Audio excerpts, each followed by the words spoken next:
छोड़ के चला गया था एट द एज ऑफ 17। मेरी कोई पढ़ाई वढ़ाई नहीं हुई है दोस्तों, आपको शायद आश्चर्य होगा जान करके। तो मैं स्कूली शिक्षा गांव में किया, और जैसा मैडम बता रही थी ना कि अपनी शिक्षा के कारण आदमी आगे नहीं बढ़ता है, तो मेरी शिक्षा ही नहीं हुई इसलिए बढ़ गया। या निजमुखे प्रधानमंत्री नरेंद्र मोदीয়ে কোৱা কথা পঢ়া শুনা কৰা নাছিল প্ৰধানমন্ত্ৰী মোদীয়ে।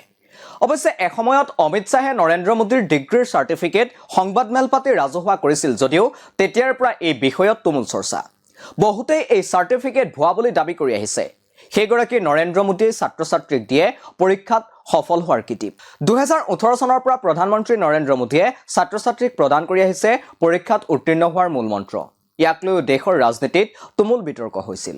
শেহতীয়াকৈ পুনৰ নলাৰ পৰা গেছ উলিয়াই চাহ পকৰি বনোৱাৰ আইডিয়া দিয়া দেশৰ প্ৰধানমন্ত্ৰী নৰেন্দ্ৰ মোদীৰ এই কাৰ্যসূচীটো মানে পৰীক্ষা পে চৰ্চিত হৈ পৰিছে।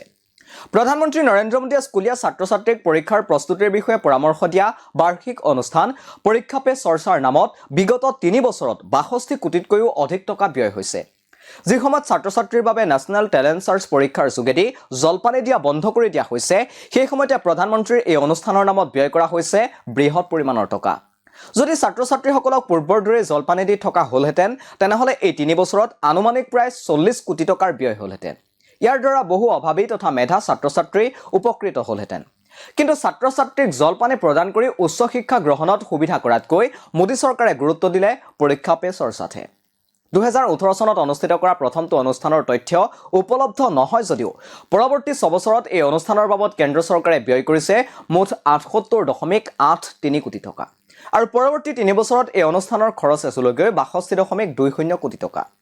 পৰীক্ষা পে চৰ্চাৰ শিতানত অধিক খৰচ হৈছিল অংশগ্ৰহণকাৰীলৈ প্ৰশংসা পত্ৰ প্ৰেৰণৰ নামত।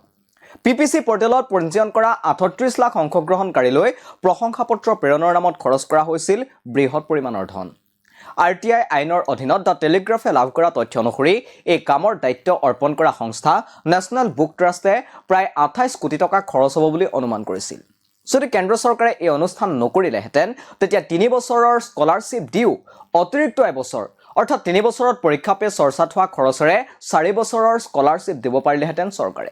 পৰীক্ষা পে চৰ্চাৰ নামত কোটি কোটি টকা খৰচ কৰি থকা কেন্দ্ৰ চৰকাৰে শিক্ষাৰ্থীক স্কলাৰশ্বিপৰ পৰা বঞ্চিত কৰা কাণ্ডই স্তম্ভিত কৰি তুলিছে সচেতন ৰাইজক।